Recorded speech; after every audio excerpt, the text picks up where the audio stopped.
Assalamu alaikum wa rahmatullah, everyone. I should have checked that beforehand. Assalamu alaikum for those of you who are coming in. We're warming up just a little bit now, and inshallah we'll kick off tonight's session with Ustadha Taimiyyah Zubair very shortly. I think we should be live, alhamdulillah, now on YouTube, Facebook, etc. So please do time into the chats. Introduce where you're coming in from. Rakshi, how are you? Assalamu alaikum. I can't believe we missed you during the virtual iftar. I hope that you're doing well. And I'm just getting situated here. Everyone who's chiming in everywhere else, please do say your salams and I'll give you a quick shout out as we're warming up. Apologies for the hijab change. We just had a little halal virtual iftar party with the sisters here at Faith Essentials. And I forgot to fix it up and change back to my regular programming afterwards. But I hope that everyone's doing well. I hope that you're feeling the Qur'an vibes and the vibes overall. For tonight. I know it's the 23rd night. I'm going to say that a few times. Wa alaikum assalam wa rahmatullah. No problem at all, Rakshi. Inshallah, we're going to probably have a round 2, alhamdulillah, because we enjoyed today's version. So I hope that goes well. I'm just going to make sure that everyone can see me. Please give me a shout out, guys, as you're coming in. Share the stream. This is the time to do that, inshallah, and get comfy, warm up. I know it's going to be a long night of ibadah for a lot of us, so this is the best way you can prepare and that you can warm yourself up before we get started. I see Brother Albik is in as well. Assalamu alaikum wa rahmatullah. Welcome. Is it sahur time for you, Brother Albik? If so, how was your 23rd night? How did you feel? Inshallah, we're going to see you guys very shortly. We're going to get started with Ustadha Taimiyyah's Qur'an vibes. And we actually have a very exciting session afterwards. I'm really curious about how it's going to play out as well. We have Brother Abu Bakr Fakhry with us to do 7 a.m. here, mashallah, taqabbalallah. May Allah accept all your worship and your ibadah. I mean, that's amazing. I hope that you're not too tired. I've tried to stay overnight for the past 2 nights, and this is going to be the 3rd one in a row, and I feel like I'm going slightly crazy. But alhamdulillah, you're experimenting with sleep deprivation. That's what we'll call it. That's a good way to word it, alhamdulillah. I see a couple more people have come in, Nadir, a day, Galaxy Note 10. I hope that you are all well. Assalamu alaikum wa rahmatullah for those who have just jumped into the conversation. Alhamdulillah.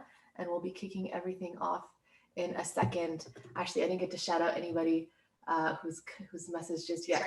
Oh, why do I see? Rania, I see you, mashallah, our guest host, always repping Rania and Ahmed Al-Gandhi, our amazing community members who support us with the guest hosting. Inshallah, you'll see them again very shortly. Don't worry, I won't be here for too long. Naveen, I see you as well. I feel like this light is too bright. You guys let me know if you prefer it not as bright as this. Perfect. Wa alaikum assalam wa rahmatullah. Who's this? Aday. Wa alaikum assalam. Okie dokie. And we're just warming up. Sorry, how many times I can say that? Can I say that? I feel like we're just nearing the end. It's day 22. I feel like before I even remember to announce it, the day is over already, subhanAllah. So before I even completed, felt that the day is gone or that the day is here, we've already made it to 22 days. We're already on to the 23rd and the 24th. And the 20th, subhanAllah. 3 a.m. in Nigeria, subhanAllah. So you're midway through. What time is your sahur time in Nigeria? What time do you start your fasting? And everyone make sure you're setting your settings to all panelists and attendees for the rest of you guys. Fair to say we're all really going to miss this. SubhanAllah, I'm going to miss it more than any of you guys. This has been my social life for the past month. And I think this has made this the best Ramadan I've ever had in terms of my connectiveness and the amount of knowledge that I've been able to absorb in such a short period of time has been, SubhanAllah, unreal. I don't think I've ever experienced, so much access to the shuyukh, so much regular connection. You have like a lecture here and there, you have a conference here and there and whatnot, but it's not the same as right now. And beautiful. I see that Ustadha has joined us. Ustadha, I'll let you get settled for the next couple minutes before we kick it. Actually, you look like you're good to go. Assalamu alaikum wa rahmatullah. How are you? Alaikum assalam wa rahmatullah. I'm good. How are you doing? Alhamdulillah, alhamdulillah, I'm doing well. Do you ever get a break, Hafsa? I just finished a virtual iftar with our sisters. Alhamdulillah, it's not work for me, so it works out. But how's your? Do you get a break? I feel like you're turned on constantly, an hour in and then home and then this. It's good, alhamdulillah. Alhamdulillah. It's been a hot minute. I feel like it's been several days since we've seen you. I know we had you last Saturday for our programming to kick off our halftime show. How have you been since then? Are you panicking? Are you feeling really confident about the last 10 nights? What are you doing right now? I think so as a mother, like really I have to take things one day at a time. So that's how I'm doing this as well. Is Yeah. it just because of the intensity or the I know because like the kids I are think everything because, yeah. um, with your work and with, family and everything else, you just have to sort of take things easy on yourself and Uh-huh. not easy in the sense that you sort of just give up on your goals.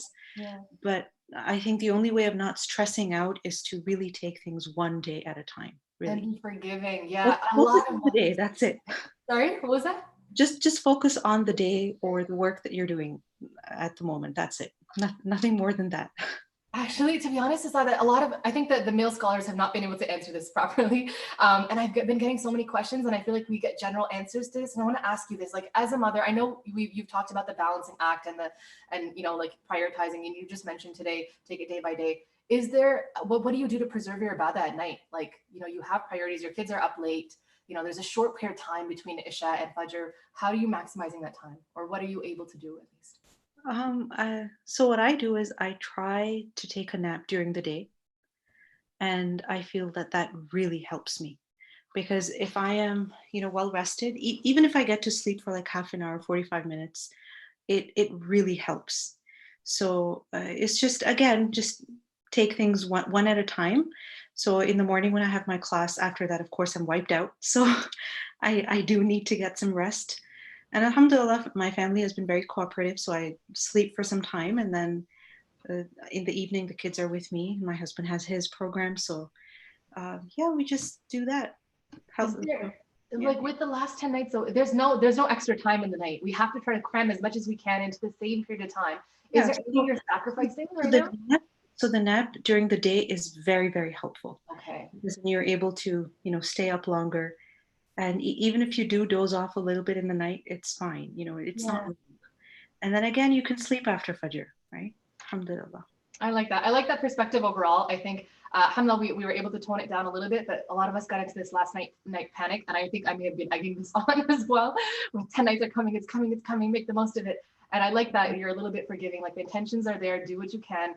Fit time in, be reasonable, but like take it one day at a time. I love that. So with that reminder, inshallah, I'll pass it off to you for our Quran vibes. One of our last Quran vibes, I think, on Ramadan 360, inshallah. What are we covering tonight for our session? So inshallah, I'll be covering verse number 15 from Surah Al-Ahqaf. Okay, inshallah. Surah, Bismillah. Surah 46, ayah number 15. We'll pull that up and we'll link that, inshallah. Bismillah. All right, let's get started. Okay. أعوذ بالله من الشيطان الرجيم بسم الله الرحمن الرحيم والصلاة والسلام على رسوله الكريم رب اشرح لي صدري ويسر لي أمري واحلل عقدة من لساني يفقه قولي اللهم اهدي قلبي وسدد لساني واسلل سخيمة قلبي آمين يا رب العالمين. So I wanted to cover ayah number 15 of Surah Al-Ahqaf, which is a very important reminder and something that every single person needs to think about, especially in these days. These days when we are encouraged to excel and increase in our good deeds, there's a particular good deed that we tend to neglect, and that is good treatment of parents, because we take our parents for granted. And we learned that at the beginning of the month of Ramadan, an announcement is made that Ya baghi al khayri aqbil, that O seeker of goodness, or O seeker of good deeds, advance, meaning come forward and do as many good deeds as possible. And part of those good deeds is to to treat our parents nicely, and to do ihsan towards them. So in this ayah, Allah subhanahu wa ta'ala says, وَوَصَّيْنَا الْإِنسَانَ بِوَالِدَيْهِ إِحْسَانًا حملته أمه كرها ووضعته كرها وحمله وفصاله 30 شهرا. And we have enjoined upon man to his parents good treatment. Why? Because his mother carried him with hardship and gave birth to him with hardship, and his gestation and weaning period is 30 months. So the ayah begins with وَوَصَّيْنَا الْإِنسَانَ بِوَالِدَيْهِ إِحْسَانًا, that we have enjoined upon man to be good towards his parents. So this is a command from Allah Azza wa Jal, to be good to our parents. This is something that Allah subhanahu wa ta'ala has commanded us to do. And this is not the only ayah in which we are instructed to be good to our parents. This is something that has been repeated over and over in the Qur'an. So often, there's the combination of do not associate any partner with Allah, or worship only Allah. And then immediately after it is mentioned, be good to your parents, which is a reminder of the fact that out of all people, and I mean people as in after the Prophet sallallahu alaihi wasallam, among all people, it is our parents who deserve best treatment from us. Meaning, after the right of Allah is actually the right of the parents. And we see this, that even the Prophet ﷺ, when he was asked about which deeds are most beloved to Allah subhanahu wa ta'ala, the Prophet ﷺ said, Salah at its proper time. And then when he was asked that, then what? He said, birrul walidain, to be good to the parents. So, this is well established that we have to be good to our parents. We have to do ihsan towards our parents. And then, of course, the right of the mother, as we know, is greater than that of the father. Now, why is it that we are encouraged so much to be good to our parents? Because, our parents, regardless of what they did, regardless of what their background was, regardless of whatever mistakes they made, they were human. They are human, right? So of course they're not going to be perfect. But the thing is that they have done us a favor. And that alone is enough reason for us to treat them well. So in this ayah, we see that the fact that the mother bears, the child for so long, gives birth to the child, and then, nurses the child, these things are mentioned as if to tell us that the fact that this woman gave birth to you is enough of a reason for you to treat her well and to be good to her. So it's understood that parents are they're not perfect, and a lot of as a mother I can say this, that a lot of times it's really just trial and error.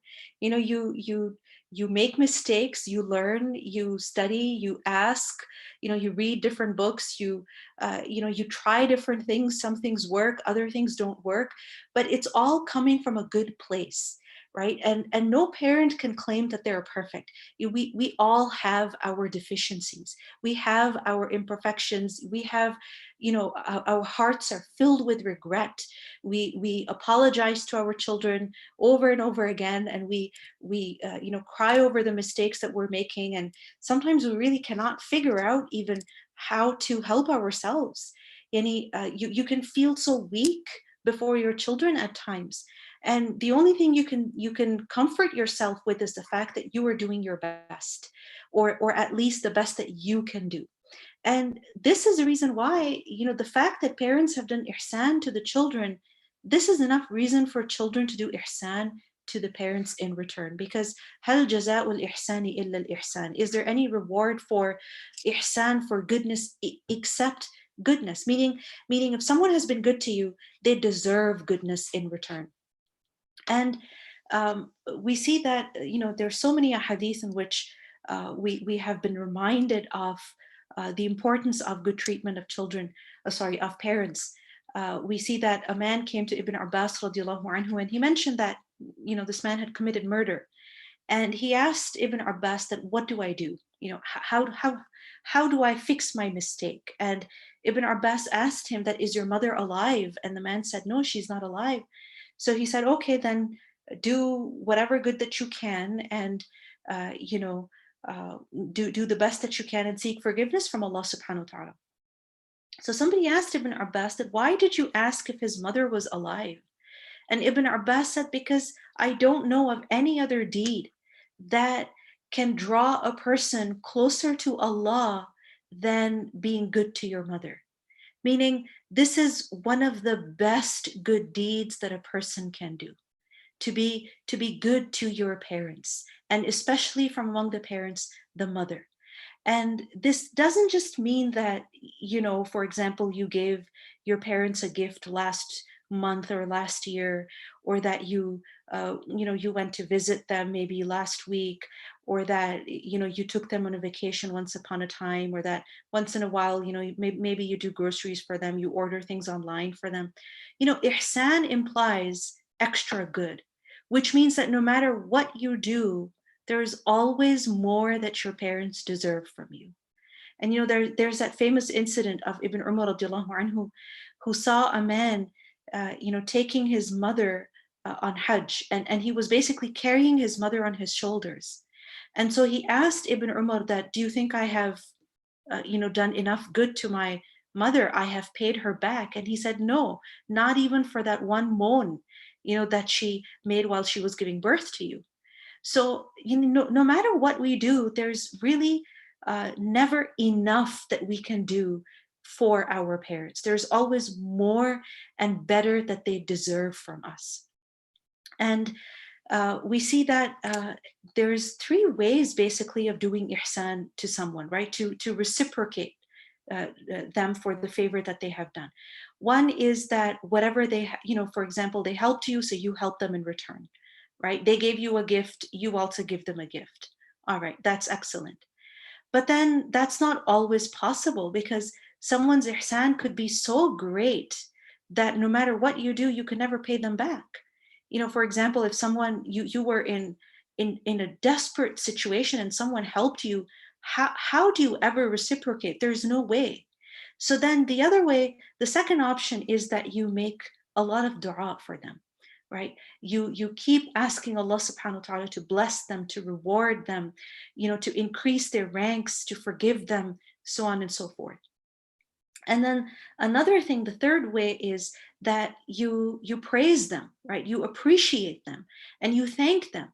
And this could be, of course, on their face, yani in front of them, and this can also be, behind their back. But unfortunately, and if you think about it, when it comes to our parents, yes, we do make dua for them every now and then. رَبِّ ارْحَمْهُمَا كَمَا رَبَّيَانِي صَغِيرًا. But when it comes to, for example, talking about our parents, unfortunately, we generally tend to remember their mistakes. And we tend to talk more about their mistakes, or where they have fallen short, or their imperfections. And absolutely, there's no denying their imperfections or their mistakes, because no human being is perfect. But at the same time, we have to sort of shift our focus from their mistakes and their imperfections to the good that they have done to us, right? And that does not, again, it does not eliminate or erase the fact that perhaps they have caused you damage also. And that happens. The way that sometimes even mothers talk to their own children, it's almost bullying. And I can admit to that. As a mother, sometimes I make those mistakes, and I feel horrible later on. But I know that I'm not always mistreating my children. I'm also trying my best to be good to my kids, right? So if my kids were to just focus on, mom, dinner was late today, or mom, you're being too strict with us, that's very hurtful, because I'm not there to make their life difficult, right? So parents, yes, they make their mistakes, but they also do a lot of good. And as children, it is our responsibility to focus on the good that we have received from them. And that would be ihsan. You see, in the Quran, we learn that idfa' billati hiya ahsan, that repel evil with that which is excellent, right? And what is the benefit of that? The benefit is that you and the person with whom you had enmity, now that enmity is going to turn into love and friendship. So if we only focus on the mistakes that our parents have made, or the mistakes that they're making right now, we can never ever have a healthy, a good relationship with them. If you think about it, is there any human being that has never hurt you, that has never upset you, that has never annoyed you?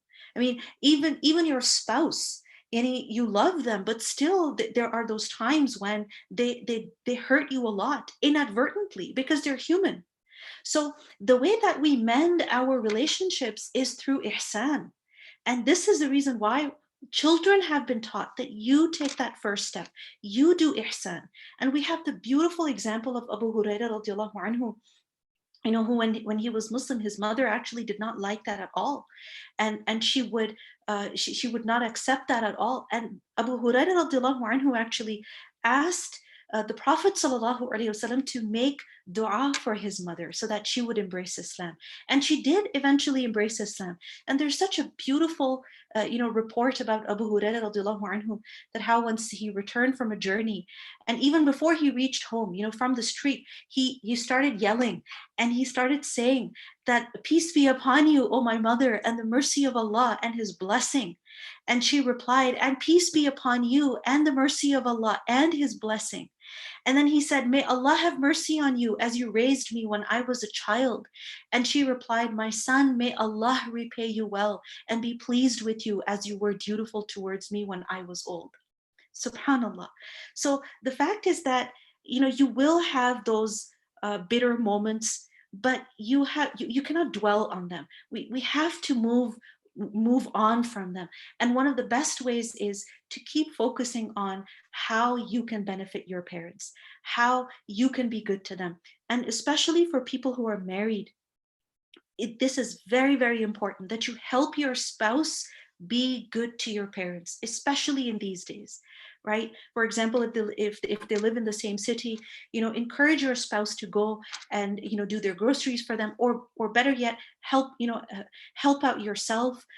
Encourage your spouse to purchase something for their parents, to talk to them on the phone if they're able to go visit, if that's a possibility. Then encourage one another to do that, because birrul walidain is something that leads to paradise. We learned that the Prophet ﷺ mentioned that he, in his dream, he heard someone reciting Qur'an in Jannah. Okay, and he asked that, who is this? And he was told that it is Haritha ibn Nu'man. And the Prophet ﷺ said, Kadaka al-bir, that this is exactly how bir is. And it is said that Haritha radiallahu anhu was the most dutiful of all people towards his mother. And the Prophet ﷺ, and he connected that, his dutifulness towards his mother, with the fact that inshallah he will be in Jannah. So this shows us that really this is something that is very, very pleasing to Allah subhanahu wa ta'ala. And in these days, the few days of Ramadan that are left, make sure that you are praying for your parents. You're making dua for them, and you're giving sadaqah on their behalf. You ask them, Mom, is there anything I can do for you? Dad, is there anything I can do for you? Any errands I can run for you? Any shopping I can do for you? Any gifts that I can deliver to your friends? Anything that you can do to make their life easier. Inshallah, this will be part of birrul walidain, and something through which, inshallah, we can earn Allah subhanahu wa ta'ala's approval. I only got to do the first portion of the ayah. I don't think I have any more time left, but a beautiful dua has been mentioned in this ayah. Can I just cover the ayah quickly? Okay, excellent.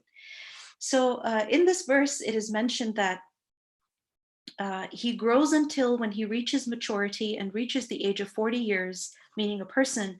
And then he says, Rabbi awzi'ni an ashkura ni'mataka allati an'amta alayya wa ala walidayya wa an a'mala salihan tardahu wa aslih li fi dhurriyyati inni tubtu ilayka wa inni minal muslimin.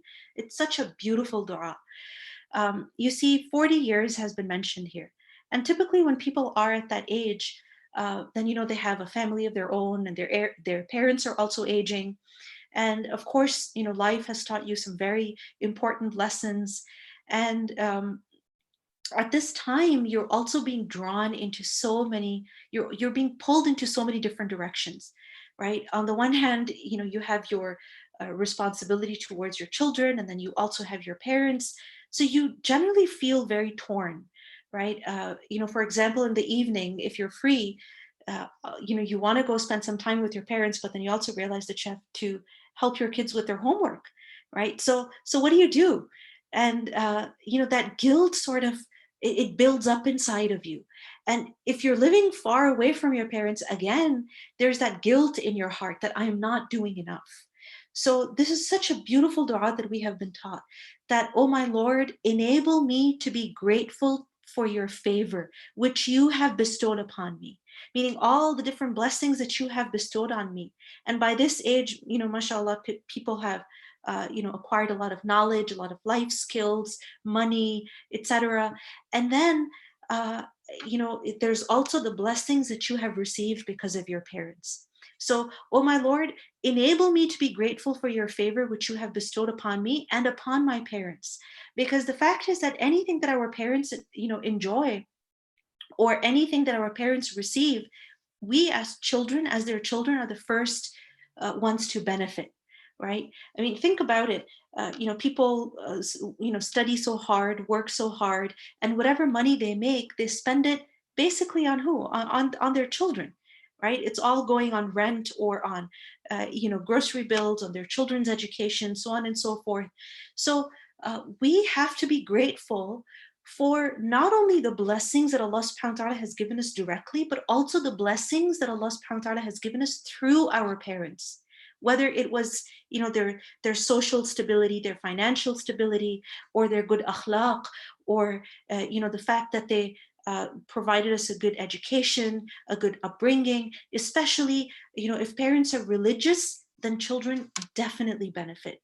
So in this dua, we're asking Allah subhanahu wa ta'ala for that strength, that Ya Allah, you enable me, you give me the ability, you give me the strength to be grateful for all of these favors. And you also give me the ability to work righteousness of which you will approve. Meaning, give me the ability to do those things in my life with which you will be pleased. And make righteous for me my children, because at this age, as your children are also growing older and they sort of begin to get on your nerves, then you remember all the mistakes that perhaps you've made towards your parents. So make righteous for me my offspring. Indeed, I have repented to you, and indeed I am of the Muslims. So this is also a beautiful dua that we can learn and we can make on a regular basis, as gratitude to Allah subhanahu wa ta'ala for the blessing of our parents, and to seek his help really in order to be good to our parents, because we cannot do that without the tawfiq of Allah subhanahu wa ta'ala, without his enabling us and giving us the strength and giving us the patience and that that motivation to be good to our parents. May Allah subhanahu wa ta'ala grant us all the tawfiq. Jazakumullah khairan. There are a couple questions that have been submitted. We have about 6 minutes left. Is that okay if we cover just a couple questions, and inshallah we can close out? Okay, sure. Yep. And these are good ones, so I don't want to lose out on them. The first question is, can we make the du'as, my Lord, forgive me and my parents, as well as my Lord, have mercy on them like they raised me from when I was small, while they are alive? Or is this something said that after they pass away? Yeah, absolutely. You can make this while they're alive. And especially once the parents have passed away, then you must seek forgiveness for them, because that is what benefits them. While they're alive, you can make dua, Rabbi irhamhuma kama rabbayani saghira. And in the Qur'an, that dua is actually mentioned in the context of parents being, elderly, because at that time, that is what they're in need of, Allah subhanahu wa ta'ala's mercy. Perfect. And the next question is, I know a friend who lives in guilt as her parents are deceased and she was not good to them. Advice on how to remove this guilt. Unfortunately, her parents were not Muslim and she cannot make dua for them.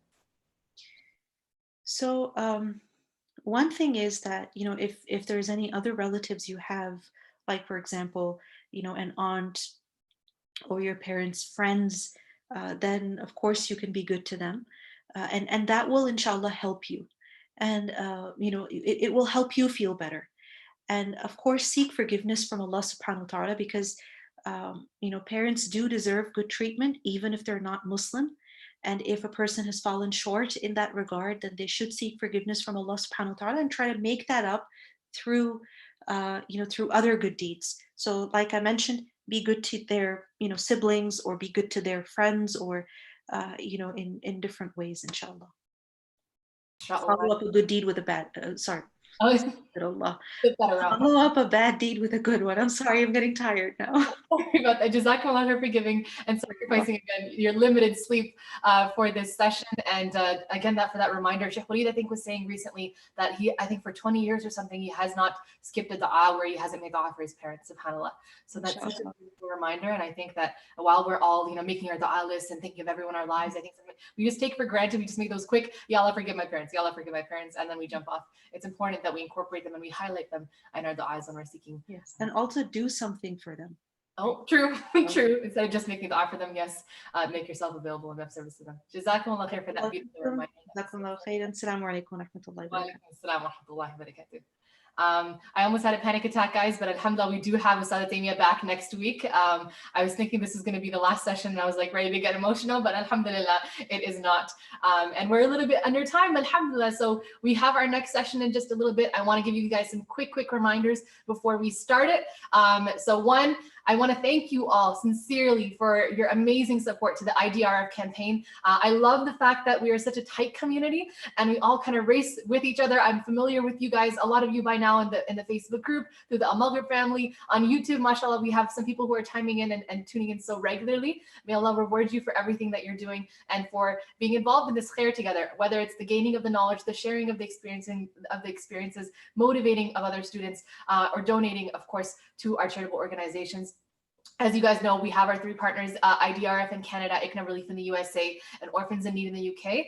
You will see a little bit more of them over the next week or so. It's the end of the month. It's the most intense, the most khair earning time of the month. And I know a lot of the charities are in need as well. So Jazakumullah khair. It was so heartwarming to see you all jump in and support IDRF today. I hope that their fundraiser does very well, and may Allah reward you for your participation in it.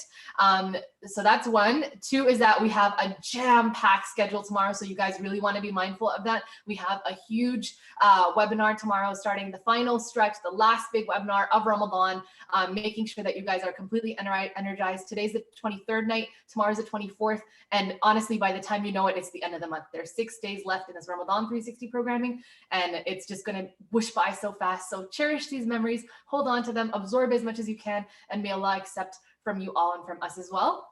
Now, for the next session is an exciting one. I'm personally very curious to see how this session is going to pan out. I think this is one of the coolest things that we've had on Qur'an Vibes, kind of competing with Dr. Walid Hakim, mashallah, who is the traveling imam. This session is on a similar topic, but I'm curious as to how we're going to approach it, inshallah. The session itself is called oh, I already forgot the title of it. Travel Throughout the World and See. I wanted to make sure I got that wording right.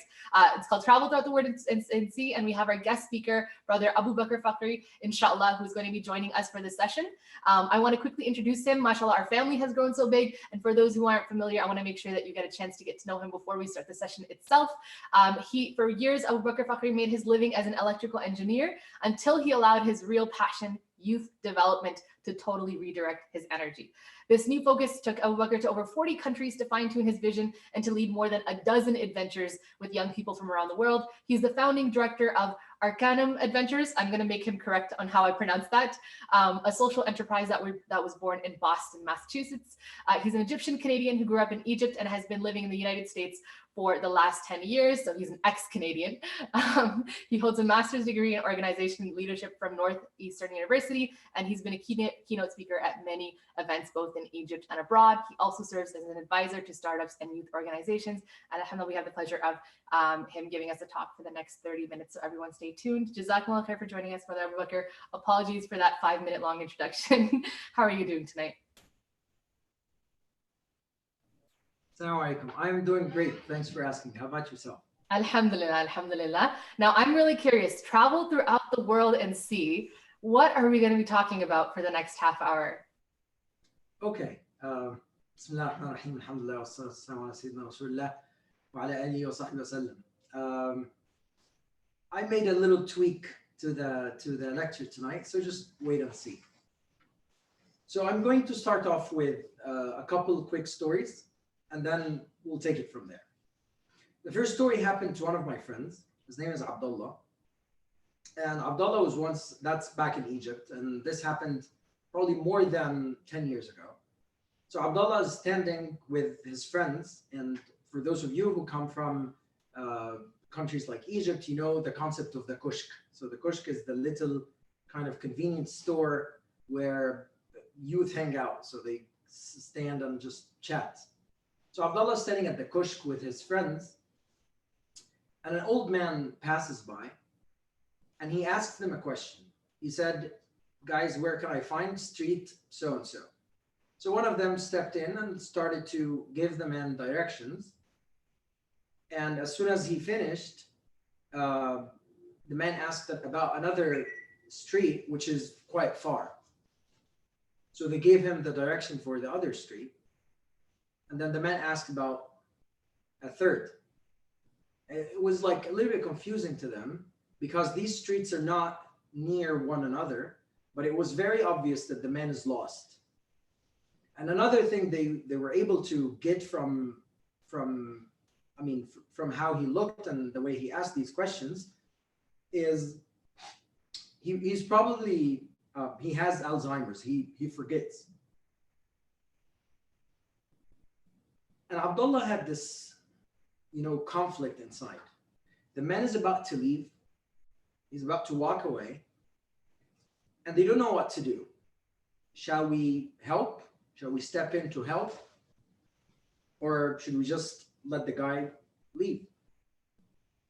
It was an internal conflict because of a reason. Like if you decided to step in and help, God knows how long it will take. Because, the guy, it might take them 2-3 days to figure out where his family is and so on. So who's going to host him for 2-3 days, And it could be like 2-3 weeks. Allahu A'lam, at the end of the day, you're kind of like signing up to something that you don't know where it's going to take you. And at the same time, you don't want to begin the process. And then, at night when you don't find the guy's family, tell him you just go sleep in the street. You can't, quit halfway. So Abdullah was a little hesitant. And then Abdullah decided, step up and take the challenge. But the man was gone. So the moment he kind of made his mind, he looked around and the man is already gone. And then 2 days later, Abdullah's reading the local news. And back in the days, we used to have this paper at the very end where it's called Safhat al-Wafiyyat. This is when people like families share who died and stuff. So others would know. That was pre-social media. And people begin to give them aza, condolences and stuff. In Safhat al-Wafiyyat, in this page, Abdullah saw the photo of this man. And obviously he died only 2 days after this incident. He was very emotional and he called me, and over the phone, he was not sure, he feels that he have missed such an opportunity, and he also feels that the burden of the death of this man falls upon his neck. And then I'm going to share with you something else that I studied. I once read a case study about a group of people climbing the Himalayas, and for people to partake in this journey, it's a lot of work. So people have to prepare for a very long time. They invest a lot of money and they train for months and so on. So a group of people are climbing up together, and one of them got sick midway. And this person needs help. And it was a conflict for most of them, because to provide help for this man means you basically go back. And if we go back, everything that we've done goes avail. So our money, our training, everything will basically have to restart. Long story short, the group decided to sadly leave the man and carry on the climbing. And until the time they wrote this case study, they said they don't know if the man survived or not. So the people who narrated the story, they said, we left him, but Allahu A'lam, what happened to this man afterwards? The common factor between the two stories is what? Is the opportunity. Abdullah was given an opportunity, and those guys were given an opportunity, and us Muslims, we know that Allah subhanahu wa ta'ala said, وَمَنْ أَحْيَاهَا فَكَأَنَّمَا أَحْيَا النَّاسَ جَمِيعًا. Whoever saves alive, as if they have saved all mankind. So you are given an opportunity in life to do something amazing, to do something big. And if you miss on the opportunity, sometimes the opportunities don't come twice. So, I mean, would Abdullah be given another opportunity to save a man's life? My own father, Allah yarhamu, he died from Alzheimer as well. Like every time I say this story, I think of my father. Like, had my father been lost once, I definitely would want this guy who met him in the street to step up and help, right? That's what we want for our own selves, for our own families. So since we are in the nights of opportunities, that's why I thought of talking about an opportunity. Taban, everyone is looking for opportunities to worship Allah subhanahu wa ta'ala, right? So we're competing in finishing the Qur'an, we're competing in praying long prayers at night, etc. So I wanted to present a different form of opportunity that could actually take us all where we want to be in a very different fashion. This opportunity in the Egyptian language is called Qabr al-Khatir. And Qabr al-Khatir in English means consoling the broken heart. And the first time I heard about this concept, I heard about it from a physician, a man. He lives in Egypt. His name is Dr. Hussein. And he said, I was once treating one of the shuyukh from Al-Azhar. I think he's a heart surgeon or something like this. And during the process, I mean, he was checking up on him and so on. He asked him, Sheikh, what is the best form of ibadah that I can do in my very last, I mean, he's old, so he's saying in my very last years to meet Allah subhanahu wa ta'ala was something amazing. The Sheikh responded and said, you say, like, guess. He said, prayer. He said, sure, prayer is very important, but what else? He kept saying fasting, donation. And then the Sheikh said, no, it's Qabr al-Khatir. Like when you console someone's heart. He said, okay, explain more. The Sheikh recited, he said, أَرَأَيْتَ الَّذِي يُكَذِّبُ بِالدِّينِ. Did you see the man who, like the person who denies the religion, right? And then Allah, what did Allah say? Allah said, فَذَلِكَ الَّذِي يَدُعُّ الْيَتِيمِ وَلَا يَحُضُّ عَلَى طَعَامِ الْمِسْكِينِ. And then فَوَيْلٌ لِلْمُصَلِّينَ. He said, this is a person who doesn't care for the orphans, doesn't care about the poor people, doesn't provide for them. And then Allah mentioned salah after. And he said, the following day was my day off. So I'm now going to the hospital. I'm just in my jeans and t-shirt. I'm going out to the mall to do some shopping. It was Mulid al-Nabi, like the birthday of the Prophet ﷺ, which is an official holiday in Egypt. And he said, as I'm walking in the mall, I get a call from a neighbor, and the neighbor says, Dr. Hussein, my mother-in-law is at the department, at your department at the hospital. And he said, Qabr al-Khatir, he used the same exact term. He said, Qabr al-Khatir, pass by her and check on her because no one else, she doesn't have anyone else at the hospital. Someone is saying, here's echo. I don't know. So I hear a bit of a crackling. I'm glad that you pointed out, Brother Osama. Is anyone else? Okay, so there's a slight echo or like a popping sound that's coming out of the speakers just a little bit. Let me try something different with my settings. Okay, guys, let me know if it's any better. Okay, if you testing. If you can talk a little bit, let's just see. Inshallah. Oh, Yaqub, you're not experiencing anything? Worse for you, Fadwa? Okay, then I think I'll go back to, I don't know if it's the same for me as it is for everyone else. For me, it was just like a crackling kind of popping sound just a little bit. This happened to my own speakers recently, so it could just be something else, but, or something similar. It's not better, it's cracking. Okay. Keep talking just a little bit, just so we can get an idea of if it's improving or if it's I brought it back to the same settings. Okay, hold on. Someone's saying it's now better. Yeah, Okay. it's perfect. Maybe it was the network now. Yeah, perfect. All right. Bismillah. So back to Dr. Hussein. So he got this call from the neighbor, and the neighbor says, Gabr Khatir, pass by my mother-in-law in your department, check on her because she's an old lady, she's by herself. She has no one to care for her. And he said, I mean, it hit me. Like the Sheikh just yesterday just told me like Gabr al-Khatir is one of the best forms of ibadat to Allah subhanahu wa ta'ala. And then this guy used the same exact term. Maybe I should check on her.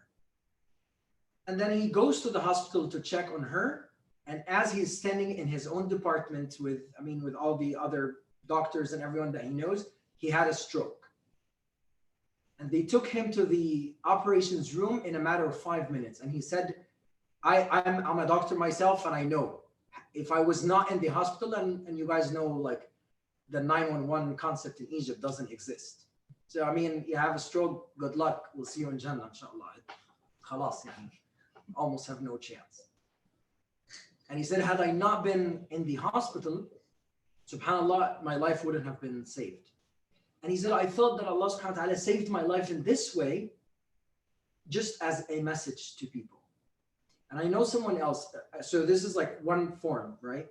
I know someone, again, it could be like something very, very simple. I know someone who's traveling, and right next to him, an old lady who kind of, she looked like she's not very accustomed to travel. You know, when you're traveling with someone who didn't ride a plane before, you notice this from the first second. They don't know the aisle, window, and all that stuff. And when they got served the meal, the lady, the dessert in the meal looked like it was pudding, and it looked to her like cheese. So, I mean, if she's like a simple lady, maybe she didn't know like the pudding concept to begin with.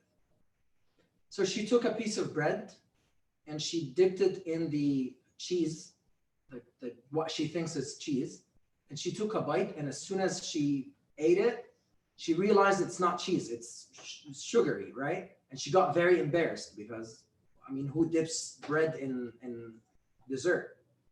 And she began to look around. I mean, she wanted to see if everyone sees this or not. And guess what did this man do? He waited a few minutes, and then he grabbed a piece of bread, and he dipped it in the pudding as well.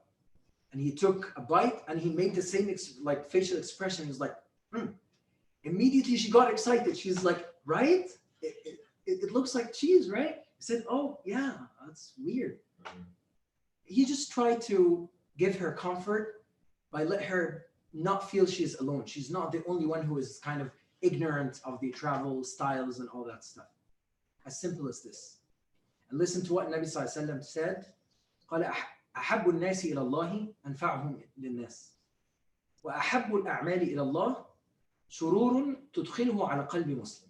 The best forms of action to Allah subhanahu wa ta'ala, and طبعا there are many ahadith that talk about أحب الأعمال إلى الله. But here Nabi Sallallahu Alaihi Wasallam said the best ibadah to Allah, the best form of action to Allah subhanahu wa ta'ala, شرور تدخله على قلب مسلم. As simple as this, guys. Just right before iftar, I received a gift from a friend, and they said this is my Eid gift. You know when was the last time I got a Eid gift? Probably I was 10. Wallahi, genuinely, I became very happy. If you want to do something extraordinary tonight, you know, it could very well be Laylatul Qadr. If you want to do something amazing, bring happiness to someone tonight. And this could be as simple as one message that you send to a friend, but you know, like you are spending 15 minutes typing this message, choosing all your words. So when they read it, they become genuinely happy. You could do this, and someone else could be praying for an hour, and your ajr is bigger. Allahu A'lam. But Nabi Sallallahu Alaihi Wasallam said, this is the best form of ibadah to Allah subhanahu wa ta'ala. Right? قال سرور تدخل على قلب أخيك. And I think we're creative. We can think about so many different ways to bring happiness to our family and friends and whoever is around us. أو تدفع عنه كربة أو تقضي عنه دين أو تسد عنه جوعا أو تقضي عنه دينا. And I was blessed, alhamdulillah, to travel. And in one of my travels, I went to Kenya, Zanzibar, and Tanzania. I was part of a volunteering group. And I just learned about two people. I'll mention one of them. His name is Khalid, petrochemical engineer, my age. He traveled in a similar volunteering trip. But after he returned, he realized there's a huge opportunity with not much money needed. So he started a small non-for-profit organization in Uganda, and he took care of a full village. I want you to know that Khalid is still doing his engineering job. He didn't quit or anything. He funds his own trips, like back and forth, completely on his own, right? And whatever money he raises from people, takes it 100% to the village that he's supporting. If I just tell you how much his work grew, you will be astonished. He's not rich, he doesn't have extra money, none of that. Point being here, we can do so much with very little. We can do every one of us tonight can do something amazing. It's just a matter of like, do we really want to take upon this opportunity that Allah has given us? One thing that I found astonishing from Khalid's work is he raises money and he goes to the prison and randomly look into people that are imprisoned because of financial debt, pays it off, and free them.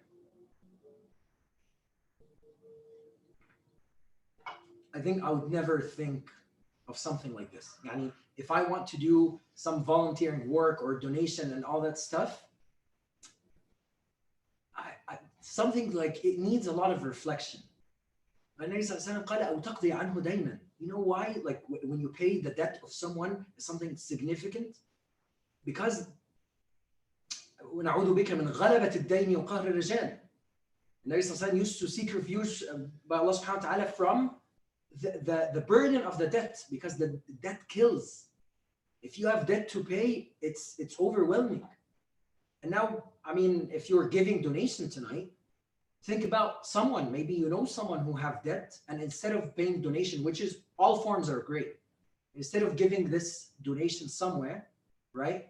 Maybe I'll call this friend and say, you know, I know you have this debt or student loan or whatever it is. Here is $100 or $1,000 or whatever I can give to lift your burden. These are all just different doors to please Allah subhanahu wa ta'ala. And it's amazing how you can, you know, approach it from different angles. I know I don't have much time left. I'll just mention two things. A few days ago, I heard a beautiful dua, right? And is a dua, like one of the shuyukh that I was listening to, he said, I heard someone who's doing tawassul with Allah subhanahu wa ta'ala, and he really liked it, and I really liked it, right?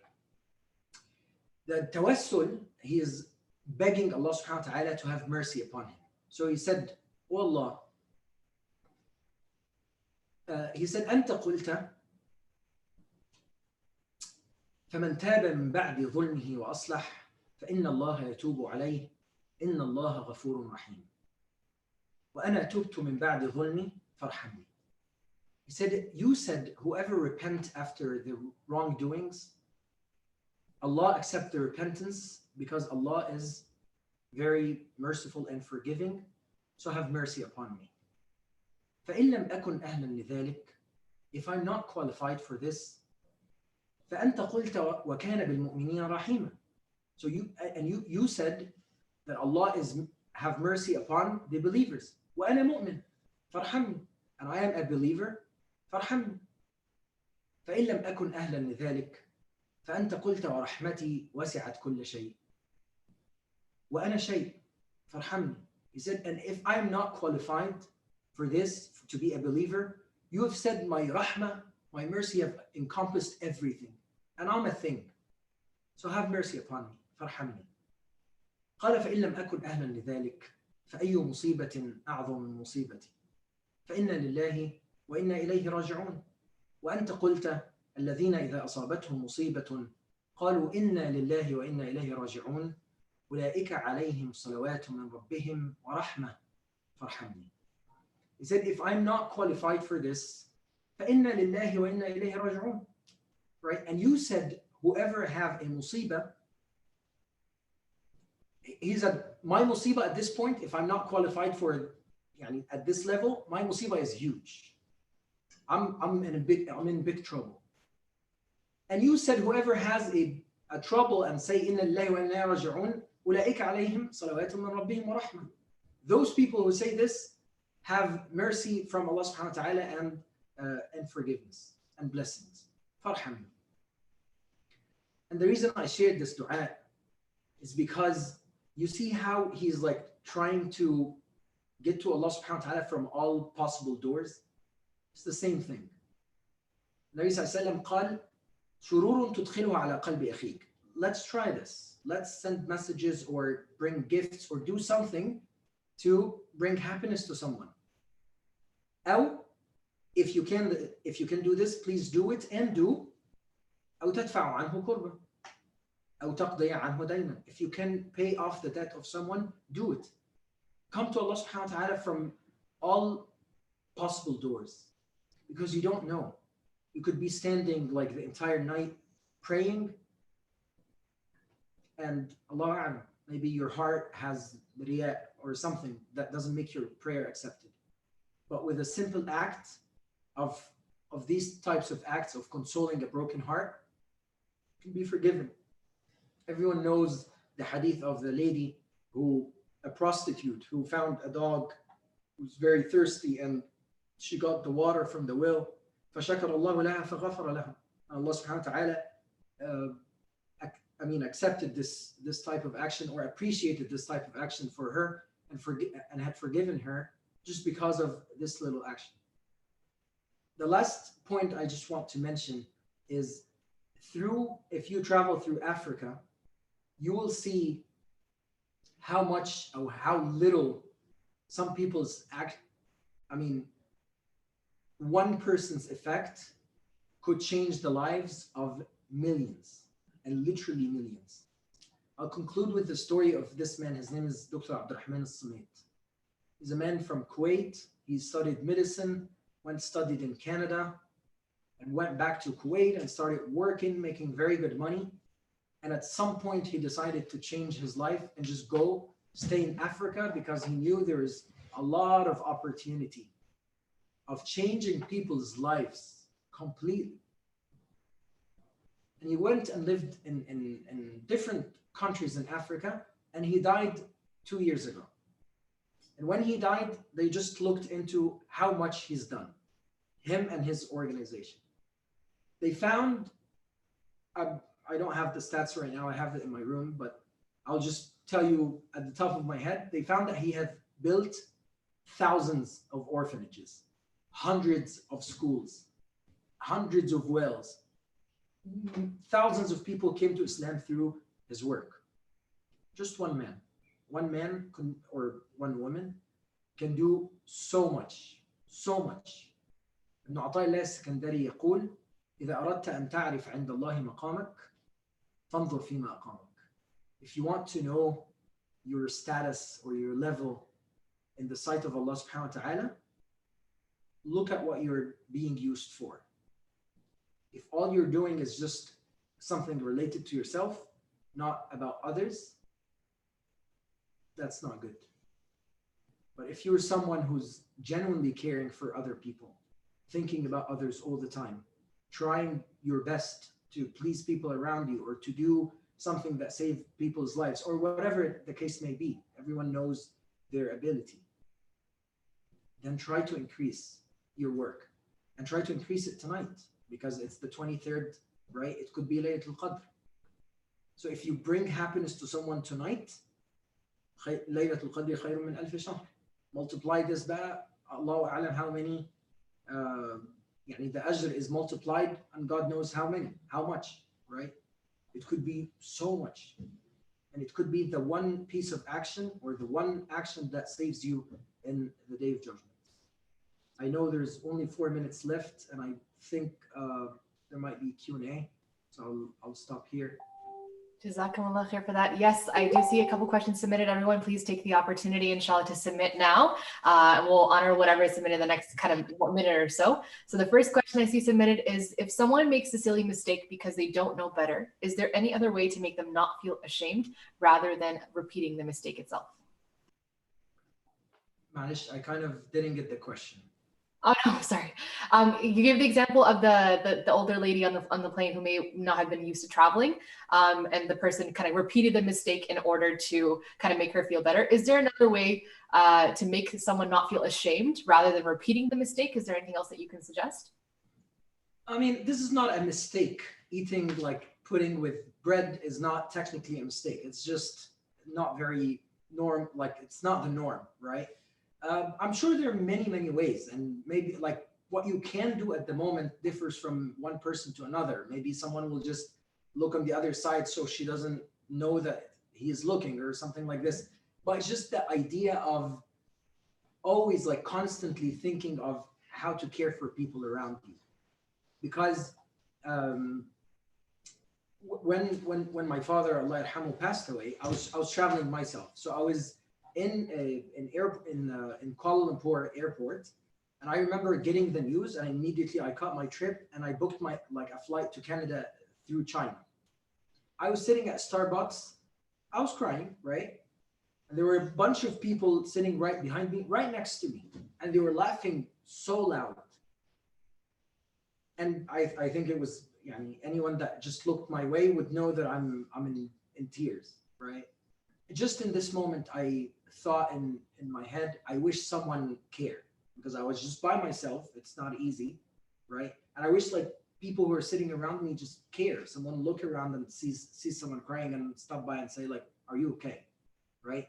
And then later I wrote it in my notes. I said, every time I'm sitting like somewhere public, I want to be mindful of people around me. Maybe someone else is in pain. Maybe someone else needs help. So it's just the idea of like, constantly try to be aware of people around you, to practice what you can with them when they are in need, whether you know them or not. Perfect. Actually, I love the comment that Sriani made that, let's pray that Allah gives us the emotional intelligence to be kind to others around us. Often this is not something we do intentionally. It's just we're so used to our little tunnel vision, our own experience. So let's add that to our du'as as Allah gives us more emotional intelligence. I think that's something that we should focus on, especially nowadays. Another question is, so practically, I know you mentioned send a long message to somebody right now tonight and change their feelings or change their mood. What other things would you suggest that we do within the last 10 days and last 10 nights of Ramadan to take advantage of these opportunities, and then to build a routine and to build a habit of showing this emotional intelligence to people around us? Oh, it's a hard question. Hardball, yeah. General too. No, I think there is 1,000,001 ideas. One of the things that I suggested to people here in Boston before, I knew of 2 sisters who were homeless, right? And I said, why don't we just bring our act together and raise some fund and someone step in and rent a room, right, somewhere, and put them in an apartment for like a year or so until they stand on their feet. But this work is not going to happen haphazardly. It just needs someone to step up to the game and take the burden, because you'll have to sign contracts and you'll have to commit to a lease and so on, but we just need to do it. Shame on us if 2 of our sisters are sleeping in the streets, and it's pouring here in Boston today.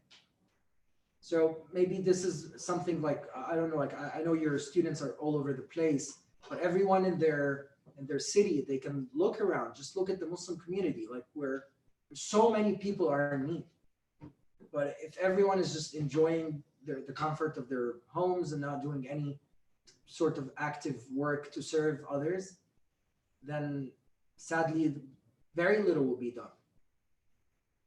That's true. I think, and I'm glad that you mentioned the example of being intentional with your giving and being intentional with your charity. Like, yes, do the automatic stuff. There's so many ways to gain khair. Diversify your charity. Give to IDRF and other organizations who are seeking support. but also give it a personal touch. I don't know what talk it was a little while ago. Someone suggested, make sure you meet the people that you're giving to.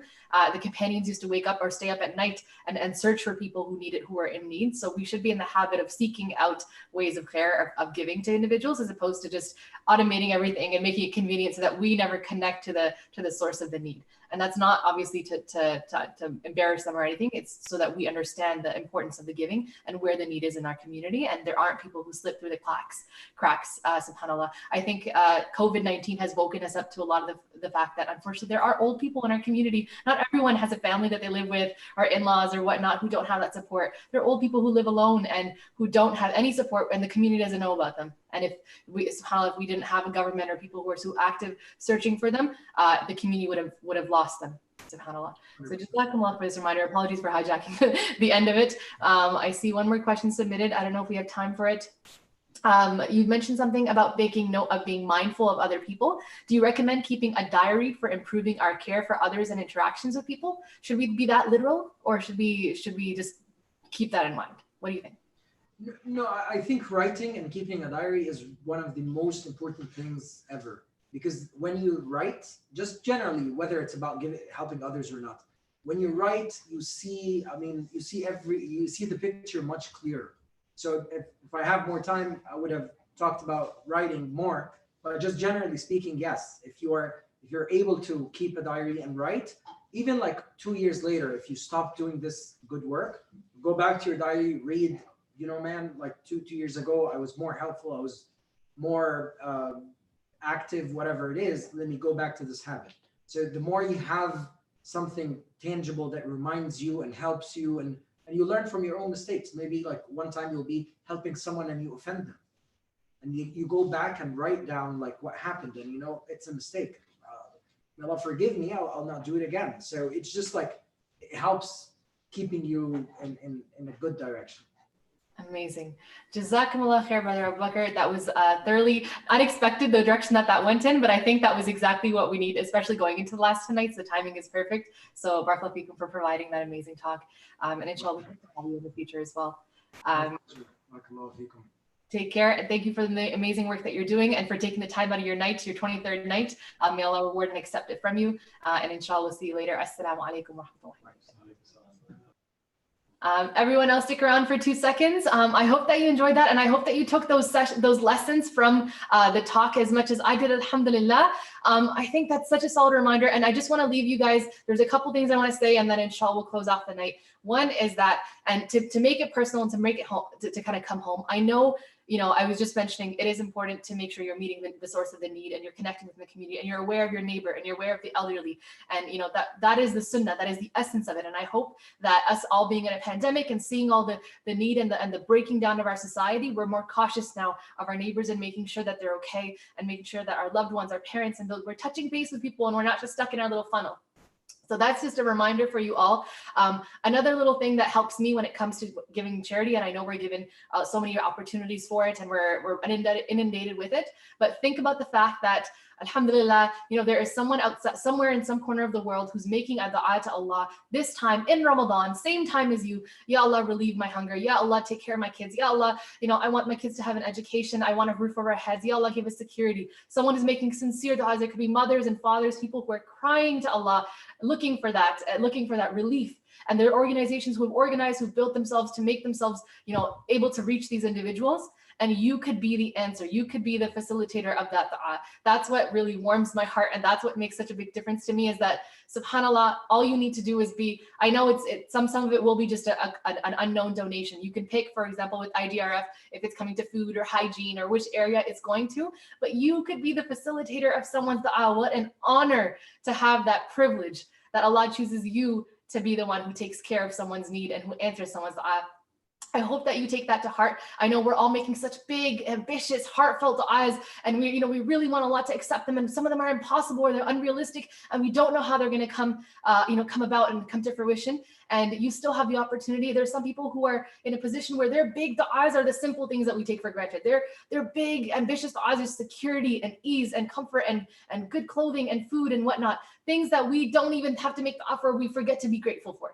So keep those people in your du'as as well. Keep them in your donations as well tonight, as this is 23rd night. And going forward, I know you're going to get so many asks, but Allah will never take away from you, will never reduce from you just by you giving. So make sure that you do that, inshallah. Of course, the link for IDRF is idrf.org/Ramadan.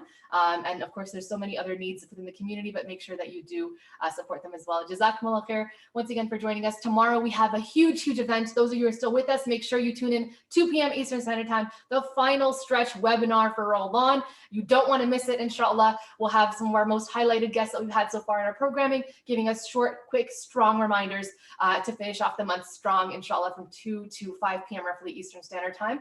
And after that, of course, we have a couple of really exciting sessions for the fifth last day of our programming. SubhanAllah, I can't even put that into kind of my mind at all. We have Teaching Your Kids About Allah by a duo, Sister Sidra and Brother Anisul Haq. The Night of Power by Sheikh Majid Mahmood. You guys loved him last time. He is one of the most emotional, heart-touching speakers that we are blessed to have at Al-Maghrib, alhamdulillah. And then we have Quranic Vibes with Sheikh Tariq Muslih. Make sure you tune in for all those sessions. They're going to be up on your portal as well. And inshallah, we'll have the schedule in the group. I will see you then at 2 p.m. Eastern Standard Time. Take care, everyone. Assalamu alaikum wa rahmatullahi wa barakatuh for tonight.